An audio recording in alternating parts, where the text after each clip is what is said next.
اولاد کے لیے بھی ہمیں قرآن و سنت میں دعائیں سکھائی گئی ہیں اور ان کا بھی اہتمام کرنا چاہیے. انسان اپنی زندگی میں اپنی بہترین کمائی اپنی اولاد ہی کو سمجھتا ہے، اور انسان اپنی زندگی کا بہترین سرمایہ اپنی اولاد پر خرچ کرتا ہے، اور اپنے بعد بھی ان کے لیے ہر طرح کی راحتیں اور نعمتیں چھوڑ کر جانا چاہتا ہے. لیکن اگر اولاد نیک ہو تو وہ والدین کے لیے صدقہ جاریہ بھی بنتی ہے، اور والدین کے خون پسینے کی کمائی کو ان کی زندگی میں اور ان کی زندگی کے بعد بہترین جگہوں پر استعمال کرتی ہے.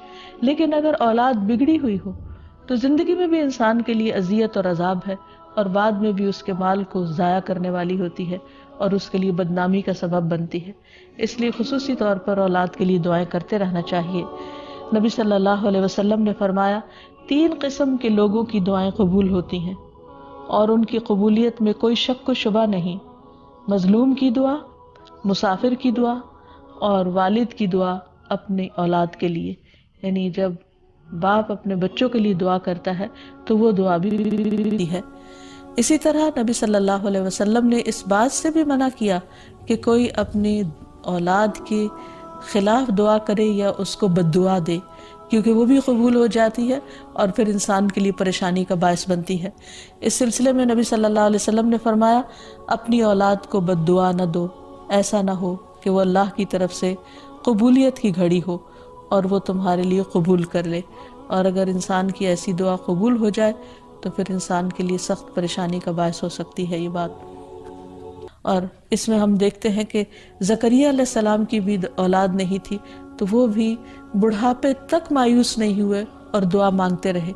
اور اس سلسلے میں آتا ہے کہ وہ جب دعا مانگتے تو کہتے رب ہب لی من لدنک ذریۃ طیبہ انک سمیع الدعاء، کہ اے میرے پروردگار مجھے اپنے پاس سے نیک اور پاکیزہ سیرت اولاد عطا فرما، تو ہی دعا کا سننے والا ہے.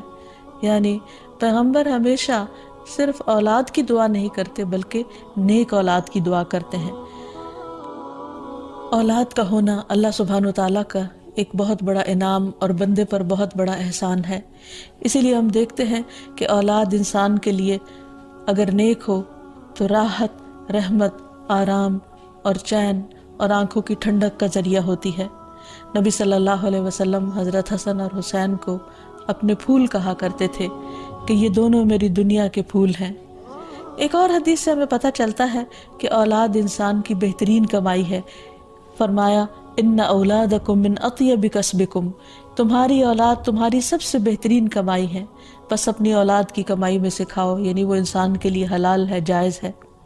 پھر اسی طرح بیٹیاں جو ہیں ان کی تعلیم و تربیت اور ان کی پرورش بھی ایک بہت خیر و بھلائی اور جنت کمانے کا ذریعہ ہے. لیکن اس کے ساتھ ساتھ یہ بھی یاد رکھنا چاہیے کہ اولاد ایک رسپانسبلٹی بھی ہے.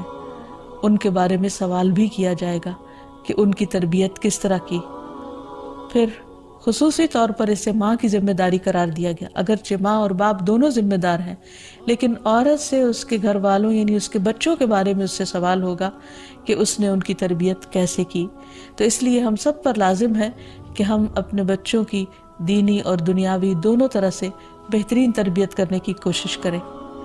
تو آخر میں ہم دیکھتے ہیں کہ جو دعائیں ہمیں خاص طور پر اولاد کے لیے مانگنی چاہیے وہ ان کی نیکی، تقوی اور اصلاح کی ہیں، پیدائش سے پہلے بھی اور بعد میں بھی.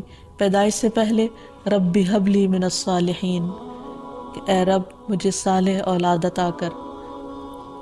پھر اسی طرح رب ہب لی من لدنک ذریۃ طیبہ انک سمیع الدعاء، اے میرے پروردگار مجھے اپنی طرف سے نیک اور پاکیزہ اولاد عطا فرما، بے شک تو ہی دعا کا سننے والا ہے.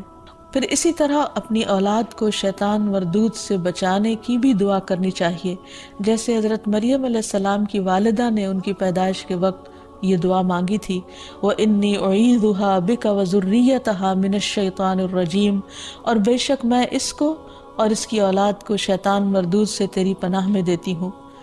پھر اسی طرح ایسی اولاد مانگنی چاہیے کہ جو انسان کے لیگیسی کو آگے لے کر چل سکے اور اس کے علمی ورثے کو سنبھالنے والی ہو، جیسے زکریا علیہ السلام نے دعا کی تھی.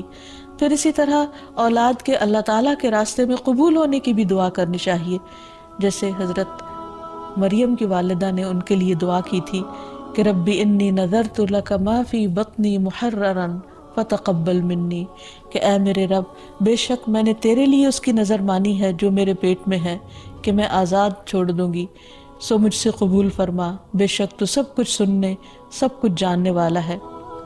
اسی طرح ابراہیم علیہ السلام نے اپنی اولاد کے کھانے میں برکت کی دعا کی، اللہم بارک لہم فی اللحم والماء، اے اللہ ان کے گوشت اور پانی میں برکت نازل فرما۔ پھر اسی طرح اولاد کی فرما برداری کی بھی دعا کرنی چاہیے، ربنا وجعلنا مسلمین لک ومن ذریتنا امۃ مسلمۃ لک وارنا مناسکنا وتب علینا انک انت التواب الرحیم، اے ہمارے پروردگار ہم دونوں کو اپنا فرما بردار بنا لے اور ہماری اولاد میں سے ایک جماعت پیدا کر جو تیری فرما بردار ہو، اور ہمیں اپنی عبادت کے طریقے بتلا اور ہماری توبہ قبول فرما، بے شک تو بڑا توبہ قبول کرنے والا اور نہایت رحم فرمانے والا ہے۔ پھر اسی طرح اولاد کی اصلاح کی دعا کرنی چاہیے، رب اوزعنی ان اشکر نعمتک التی انعمت علی وعلی والدی وان اعمل صالحا ترضاہ واصلح لی فی ذریتی انی تبت الیک وانی من المسلمین، اے میرے پروردگار مجھے توفیق دے کہ میں تیرے اس احسان کا شکر ادا کروں جو تو نے مجھ پر اور میرے والدین پر کیا، اور یہ بھی کہ میں ایسے اچھے عمل کروں جو تجھے پسند ہوں، اور میری خاطر میری اولاد کی اصلاح کر، میں تیرے حضور توبہ کرتا ہوں اور بلا شبہ میں فرما بردار ہوں۔